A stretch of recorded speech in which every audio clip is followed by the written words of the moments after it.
I never expected a marriage proposal would lead to the unraveling of an entire family's facade. But there I was, standing between the towering shelves of rare books at Hartley's, watching my boyfriend of 2 years drop to one knee while his mother lurked in the shadows, ready to destroy everything. My name is Lila, and this is how I learned that some people will do anything to maintain their illusion of perfection. Lila Thompson, will you marry me? Emmett's voice carried through the quiet bookshop, his hands slightly trembling as he held up a vintage-style emerald ring.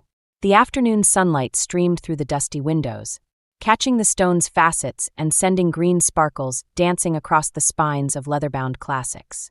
I barely managed to whisper, yes, before throwing my arms around his neck. This was perfect. He'd chosen the very spot where we'd first met, when I was reorganizing the classics section and he was searching for a first-edition Fitzgerald. I knew you'd say yes. He pressed his forehead against mine, grinning. Though I have to admit, I was terrified you might. How quaint. The voice cut through our moment like ice. Vivian Caldwell emerged from behind a bookshelf, her Hermes scarf perfectly draped, her expression a masterpiece of polite disdain. Emmett, darling, you really should have discussed this with the family first. I felt Emmett stiffen beside me. Mother, what are you doing here? Protecting my son's interests, naturally. She glided closer, her heels clicking against the hardwood floor. Miss Thompson, while I'm sure you're lovely, you must understand that marriage into the Caldwell family comes with certain expectations. Mother, stop. Emmett's voice carried a warning, but Vivian continued as if he hadn't spoken. Our family has maintained its position in society for generations. We have responsibilities, traditions. Her eyes swept over my simple sundress and worn sandals. It would be cruel to let you enter this arrangement without understanding the challenges you'll face. My cheeks burned, but I met her gaze. With all due respect, Mrs. Caldwell, I'm marrying Emmett, not his social calendar. A slight smile curved her lips. Oh, my dear. That's exactly the kind of naive thinking that concerns me. She reached into her designer handbag and withdrew an envelope. Perhaps you should read this before making any final decisions. It would be terrible to see you overwhelmed by circumstances you're not prepared for. Before either of us could respond, she pressed the envelope into my hands and turned to leave. Emmett, dinner at 7 on Sunday. Bring Miss Thompson, of course. We should all get to know each other better. The bell above the door chimed her exit. My hands shook as I opened the envelope. Inside was a single sheet of expensive stationery, covered in elegant handwriting. Dear Miss Thompson, consider this a friendly warning. I've watched many young women try to enter our world, thinking love conquers all. They learn quickly that love isn't enough when you're drowning in expectations you can't possibly meet. Save yourself the humiliation. Walk away now. Vivian Caldwell. Emmett took the letter from my trembling fingers and read it, his jaw tightening. I'm so sorry, Lila. She has no right. It's okay. I interrupted, though we both knew it wasn't. She's just trying to protect you. No, he said firmly, crumpling the letter. She's trying to control me. There's a difference. He took my hands in his. Look at me. Do you still want this? Us. I looked down at the emerald ring, now sitting perfectly on my finger, then back at the crumpled warning from his mother. In that moment, I made a decision that would change everything. Yes, I said, squeezing his hands. But your mother should know, I'm not as easily intimidated as she thinks. What I didn't say was that Vivian Caldwell had just made a crucial mistake. She'd shown her hand too early, and in doing so, she'd given me time to prepare for war. The Caldwell mansion loomed before us like something out of a Gothic novel, all stone and shadows in the fading Sunday light. I smoothed down my carefully chosen navy dress, expensive enough to show effort, modest enough to avoid criticism. At least, that's what I'd hoped. Ready. Emmett squeezed my hand as we approached the front door. Before I could answer, it swung open to reveal Harold Caldwell, his silver hair slightly disheveled, a drink already in hand. There's my boy, he said warmly, pulling Emmett into a quick embrace before turning to me. And the brave soul who's agreed to join our circus. His smile seemed genuine, but there was something sad in his eyes. The foyer opened into a great room that probably cost more than my parents' entire house. Vivian stood by a marble fireplace, orchestrating the scene like a conductor. Emmett, darling. And Lila. She managed to make my name sound like an afterthought. Agnes is running late, as usual. Actually, I'm right on time. A sharp voice cut through the tension. Agnes Caldwell appeared from another room, her white hair elegantly styled, her posture straight despite her age. She made her way directly to me, ignoring Vivian's outstretched arms. So you're the one who's got Vivian in such a state. Good. This family could use some shaking up. Vivian's smile tightened. Mother, please. Let's all sit down. Dinner is ready. The dining room could have seated 20, but we were arranged at one end of the massive table, making the space feel oddly intimate. A butler, an actual butler, began serving the first course. Tell me, Lila, Vivian started, delicately spooning her soup. What exactly do you do at that little bookshop? I'm the manager, actually. We specialize in rare books and first editions. Oh, how quaint. Though I suppose it's a step up from your mother's profession. Teaching at a public school must be so challenging. I felt Emmett tense beside me. Mother, it's fine, I interrupted, meeting Vivian's gaze. My mother loves teaching. She believes education should be accessible to everyone, regardless of their background. Agnes let out a small laugh. Well said, dear. Speaking of backgrounds, Vivian continued. Harold, didn't your firm just handle that dreadful scandal with the Thompson Construction Company? No relation, I hope? My spoon clattered against the bowl. That company belonged to my uncle, who'd recently been accused of fraud. The case had been settled quietly, but the implication was clear. Vivian had done her research. Actually, I said, keeping my voice steady, that was my uncle's company. The charges were dropped. After a substantial payment, as I recall, Vivian added sweetly. That's enough. Harold's voice carried unexpected authority. Vivian, you're being inappropriate. I'm simply trying to understand the kind of family our son is marrying into. Like you understood the kind of family you married into? Agnes's words landed like a bomb. The room went silent. Vivian's face paled. Mother, we agreed never to. No, you decided. I merely allowed it. But if you're going to sit here and judge this lovely young woman for her background, perhaps we should discuss yours. I think, Emmett said firmly, standing up, that Lila and I should go. Please stay, Harold said, but his eyes were on his wife. Vivian was just leaving to check on dessert, weren't you, dear? Vivian pushed back her chair with careful precision. Of course, though I doubt our guest has developed a taste for French pastries. After she left, an uncomfortable silence settled over the table. Harold drained his glass. Agnes reached over and patted my hand. Don't let her scare you off, dear. Some people forget where they came from. Makes them terrified of anyone who reminds them. I nodded, my mind racing. What had Agnes meant about Vivian's background? And why had it rattled her so completely? Later, as Emmett drove us home, I thought about the letter in my purse, the barbs at dinner, and the strange tension between Agnes and Vivian.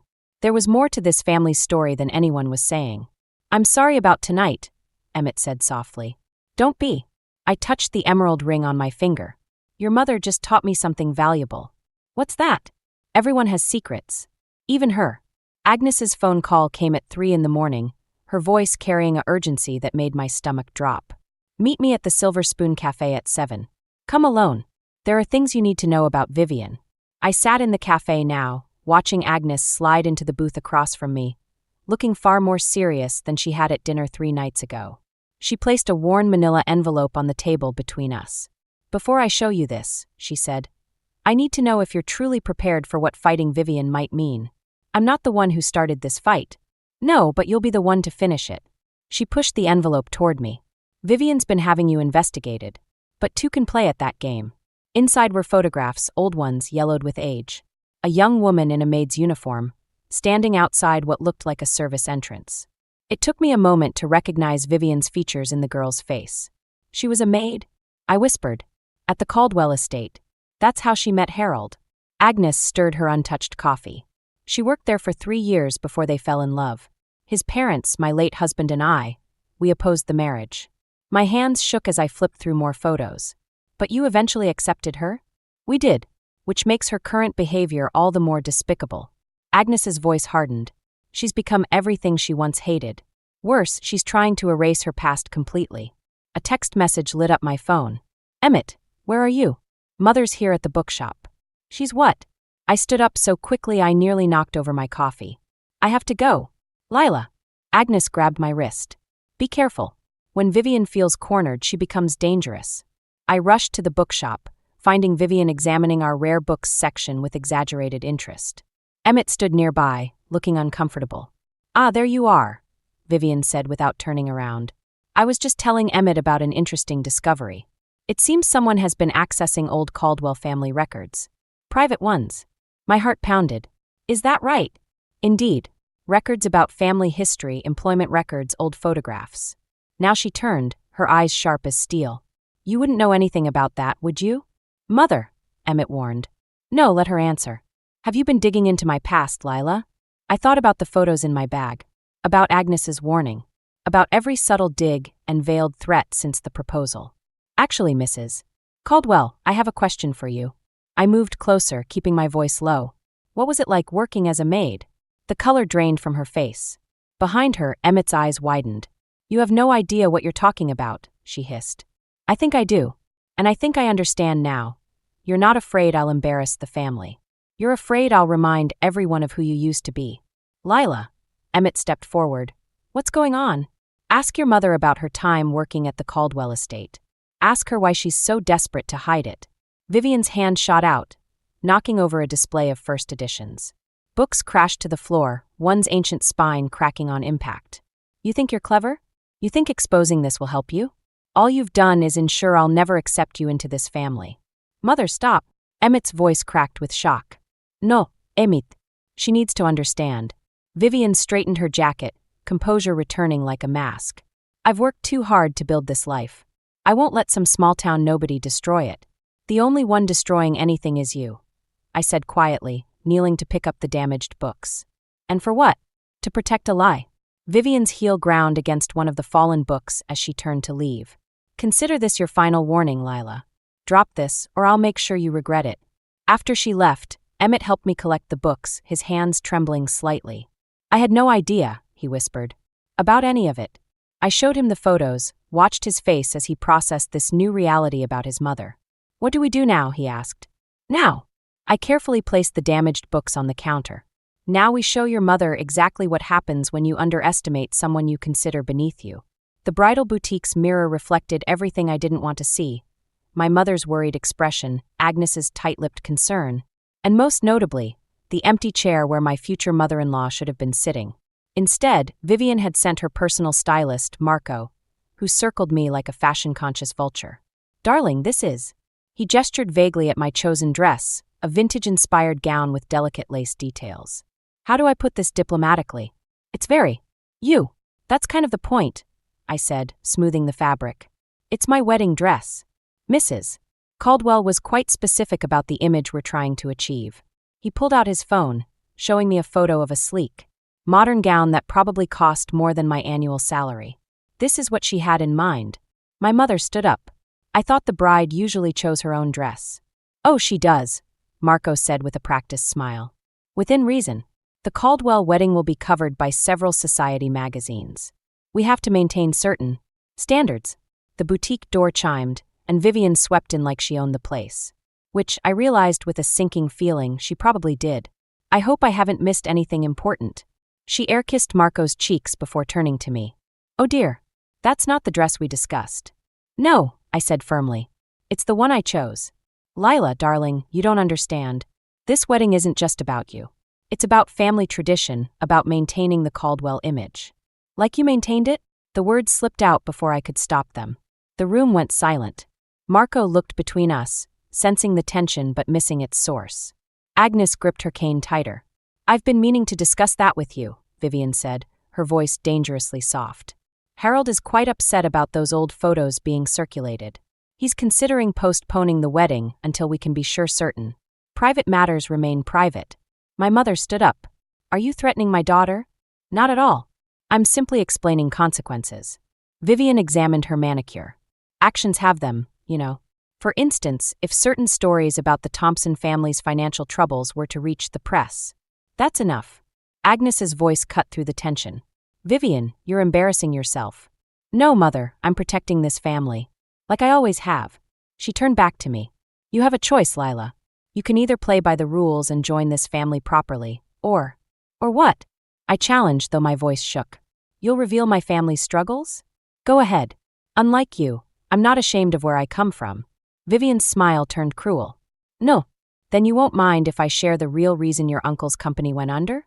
The part about your father's involvement. My blood ran cold. What are you talking about? Oh, you didn't know. Your father was on the board. He signed off on some very questionable contracts. The kind that could still lead to criminal charges, even now. The room spun. My mother's face had gone pale. "That's not possible," she whispered. "The dress arrives next week," Vivian continued as if she hadn't just dropped a bomb. "I trust you'll find it suitable." She turned to leave, then paused. "Oh, and Lila? Do give my best to your father. It would be terrible if his carpentry business suffered any legal complications." After she left, I sank onto the boutique's plush ottoman, still wearing the dress I'd loved just minutes ago. My mother's hands trembled as she called my father. "What do we do?" I asked Agnes. She reached into her purse and pulled out another envelope. "We use this. I wasn't going to show you yet, but..." She hesitated. "There's more to Vivian's past than just being a maid. Much more." I stared at the envelope, thinking about my father, about Vivian's threats, about Emmett caught in the middle of it all. "No," I said finally. "Not yet. First, I need to talk to my father. Then I need to see Harold." "Why Harold?" I stood up, carefully removing the dress I'd chosen. "Because before I destroy Vivian's carefully constructed world, I want to make sure I understand exactly what I'm dealing with." The game had changed. This wasn't just about standing up to Vivian anymore. It was about protecting my family while exposing hers. And I needed to be very, very careful about my next move. The cathedral's stained glass cast colored shadows across my wedding dress, Vivian's choice, not mine. I stood in the vestibule, watching guests file in through the massive doors, each face a reminder of how far this had spiraled from the intimate ceremony I'd wanted. "You look beautiful," my father said, his voice rough with emotion. We hadn't talked about what I'd learned, about his involvement with Uncle's company, about the contracts. He'd tried to explain, but I'd stopped him. Some truths were better faced after today. "Is everyone ready?" The wedding coordinator, another of Vivian's choices, appeared with her clipboard. "Mrs. Caldwell wants to begin." Of course she did. I caught a glimpse of her in the front pew, resplendent in pale blue Chanel, Harold notably absent from her side. He'd called in sick this morning, but the whispers about their recent arguments had already spread through both families. The music started. Not the piece I'd chosen, but something more traditional. More Caldwell appropriate. "Wait!" Agnes appeared, moving surprisingly quick for her age. "Lila, dear, you dropped this." She pressed something into my hand, a small, worn photograph. I recognized Vivian immediately, younger, standing in her maid's uniform. But there was something else, something I hadn't noticed before. In the background, barely visible, a man who wasn't Harold. "Look closely," Agnes whispered. "And remember, you still have choices." Before I could respond, the wedding march began. My father squeezed my arm, and we started down the aisle. Emmett waited at the altar, handsome in his tuxedo, his smile genuine but strained. We'd barely spoken in the past week, both of us caught in the undertow of family politics. The ceremony passed in a blur until we reached the vows. As Emmett began to speak, Vivian stood up. "I apologize for the interruption," she announced, her voice carrying through the cathedral.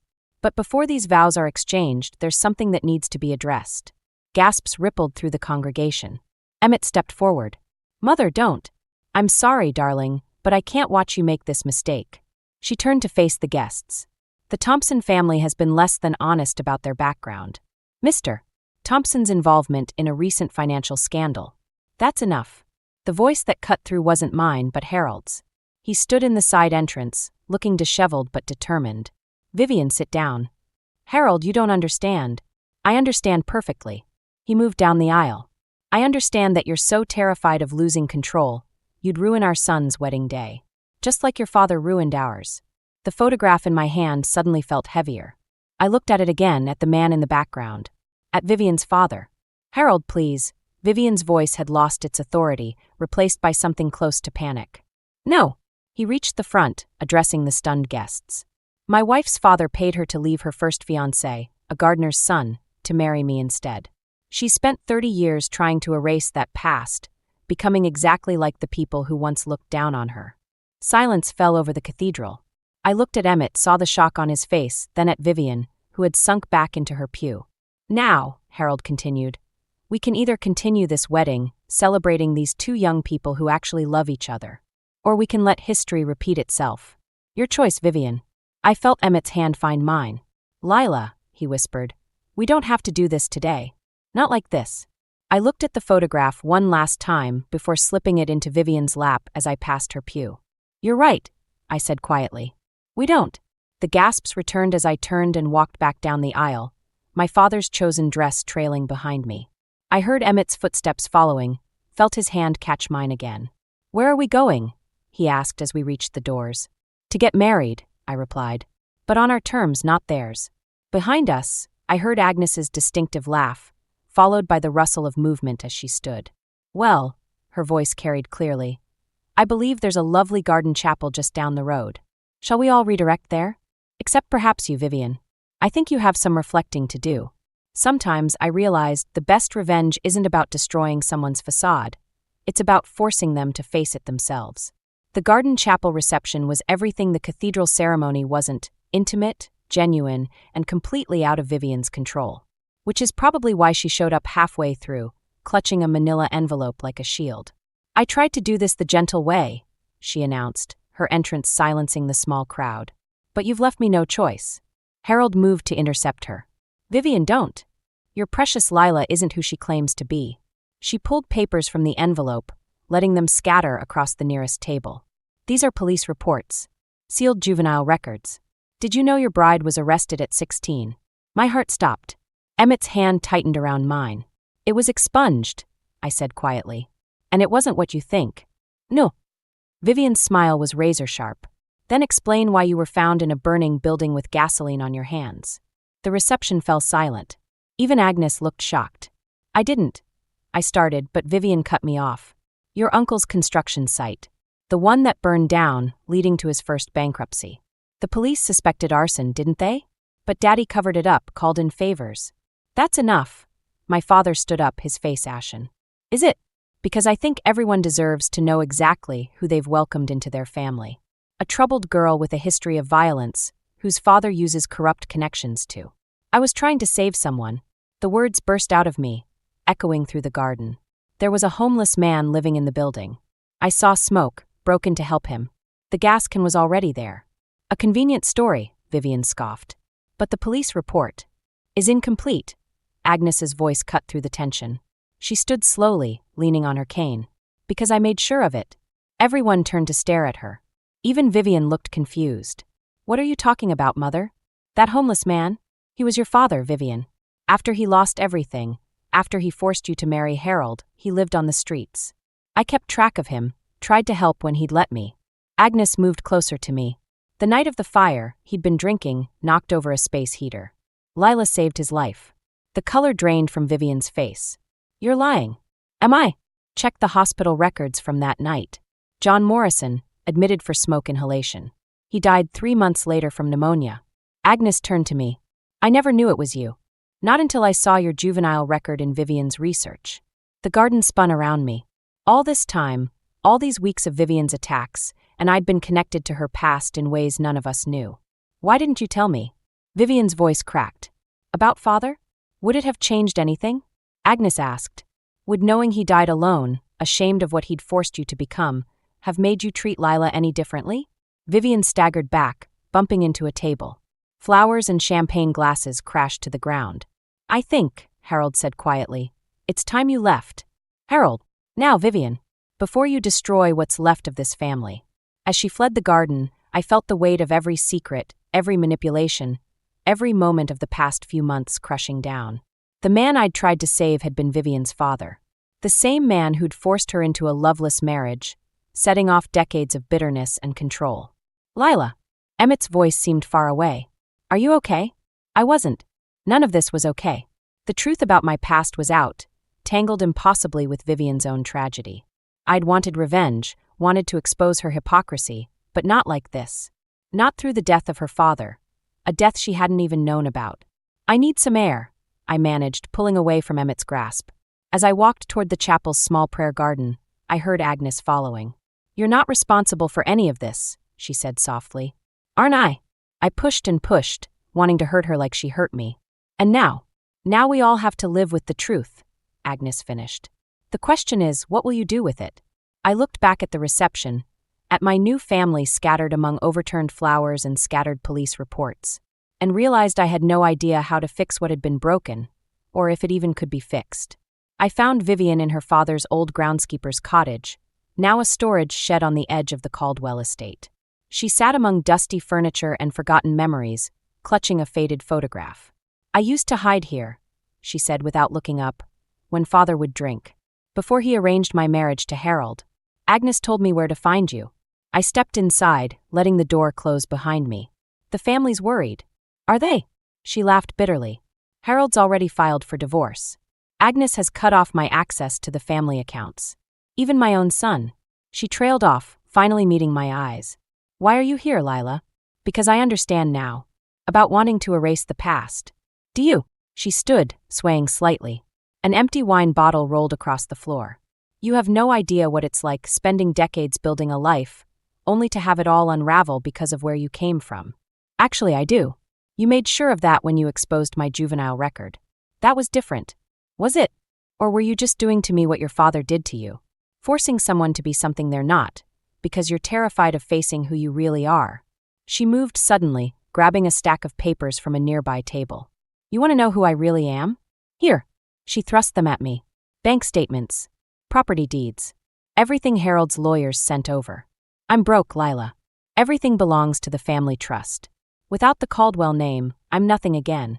You were never nothing. Easy for you to say. You're young, talented. You have Emmett's love, my mother's approval. I have." She gestured around the cottage. "Ghosts." I picked up the photograph she'd dropped. A young Vivian in her maid's uniform, smiling genuinely at someone off camera. "You had love once, too. Before your father made you give it up. The gardener's son," she whispered. "Thomas. He wanted to open a flower shop. What happened to him? He died. Car accident, 2 years after I married Harold." Her voice cracked. "I never even said goodbye." The cottage fell silent except for the distant sound of cars on the main road. Somewhere in the estate, a dinner party would be starting. The first one Harold had hosted without Vivian. "I came here to tell you something," I said finally. "Agnes is transferring ownership of my bookshop to me. She's been the silent owner all along." Vivian stiffened. "Why are you telling me this?" "Because it needs a business manager. Someone who understands both worlds, literature and high society. Someone who knows how to run things properly." "You can't be serious." "I am. But there are conditions." I met her gaze steadily. "No more manipulation. No more hiding from who you are or where you came from. And you'll need to work with my father. He's designing the new reading room." She sank back into her chair. "Harold would never allow it. Harold doesn't own the bookshop. And he doesn't own you anymore either." The sound of footsteps outside made us both turn. Agnes stood in the doorway, leaning on her cane. "Well," she asked, "have you two figured it out yet?" Vivian looked at the photograph, then at me. "Why would you help me? After everything I've done?" "Because sometimes the best revenge is giving someone the chance to become who they should have been all along." I held out my hand. "What do you say? Ready to start over?" She stared at my hand for a long moment. Then, slowly, she reached for it. But instead of shaking it, she pressed the photograph into my palm.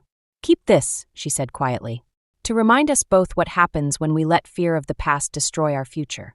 Agnes smiled, stepping aside as we walked out of the cottage together. Behind us, the sun was setting over the estate, casting long shadows across the perfectly manicured lawn where Vivian's father had once worked, where she had once fallen in love, and where she'd finally, after all these years, found her way back to herself. "You know," she said as we walked, "I actually do know quite a bit about rare books." "I know," I replied. "That's not why I offered you the job." "Then why?" "Because everyone deserves a second chapter." 6 months after our garden chapel wedding, I stood in the newly renovated reading room of my bookshop, watching Vivian arrange a display of first editions. Her hands moved with surprising gentleness over the aged spines, treating each book like a precious artifact rather than a status symbol. "The Thomas Hardy collection arrived," she said without looking up. "I've already had 3 inquiries from serious collectors." My father paused in his work, hanging the last of the custom-built shelves he'd designed. The wood inlays in these cases would complement them nicely. Vivian nodded, actually smiled. "They would. You have quite an eye for detail, George." The bell above the door chimed, and Harold walked in, looking somewhat out of place in his expensive suit. He'd started dropping by occasionally, usually when he knew Vivian would be here.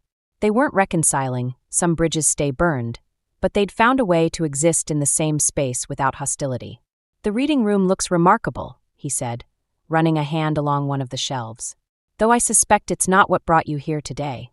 "No," Harold admitted. I wanted to let you know personally, Vivian. The divorce is final. The room went still. My father quietly gathered his tools and slipped out, leaving us alone with the weight of the moment. Vivian's hands trembled slightly as she placed the last book in the display. I suppose that's that, then. I suppose it is. Harold hesitated. You seem, well, I am. Better than I've been in years, actually. She gestured around the shop. Turns out there's something liberating about starting over. The door chimed again. Emmett and Agnes entered, carrying takeout bags from the cafe down the street. Family lunch? Emmett asked, then noticed his father. Oh, Dad. I didn't know you were coming by. Just leaving, actually. Harold nodded to everyone, lingering a moment longer than necessary before heading out. We gathered around the reading room's central table, passing around containers of food. Agnes insisted on using proper plates. Some habits die hard. While Vivian surprised everyone by eating her sandwich with her hands. You know, Agnes said, watching her daughter, I found something interesting in the old estate records. She pulled out a worn envelope. The deed to that flower shop Thomas wanted to open. Your father bought it to ensure it would never succeed. Vivian set down her sandwich. Why are you telling me this now? Because the property's still in the family trust. And as trustee, I've decided to sell it. Agnes slid the envelope across the table. To you if you want it. I don't understand. The bookshop is doing well, I added. Well enough to expand. We've been talking about adding a rare botanical book section, maybe some actual flowers to complement the space. Vivian opened the envelope with shaking hands, staring at the old deed. Thomas always said books and flowers were the perfect combination. Beauty for both mind and soul. He wasn't wrong, Emmett said softly. Later that evening, after everyone had gone, I found Vivian in the reading room, placing a framed photograph on the wall, the one of her in her maid's uniform, smiling at the unseen Thomas. Are you sure you want to display that? I asked. It's time to stop hiding who I was. She straightened the frame. Besides, it's a good reminder that sometimes the things we think will destroy us actually set us free. I thought about revenge, about justice, about how neither had turned out quite the way I'd expected. You know, when this all started, I wanted to make you pay for trying to keep Emmett and me apart. And now I think maybe we both needed to lose everything to find something better. She turned from the photograph, her eyes bright with unshed tears. I found another letter from my father yesterday, hidden in the cottage. He wrote it the night before he died in that hospital. Would you like to read it? I looked at the envelope she held out, thinking about choices, about cycles of pain, about the fine line between justice and mercy. No, I said finally. Some stories belong just to us. But I'm here if you want to talk about it. She nodded, tucking the letter away. Outside, the sun was setting, casting long shadows through the reading room's new windows. They fell across the books, the wooden shelves, the photograph of a younger Vivian. All pieces of a story that had turned out so differently than any of us had planned. Lila. Vivian's voice was quiet. Thank you for giving me a better ending than the one I deserved. Maybe it's not an ending, I replied. Maybe it's just a different kind of beginning,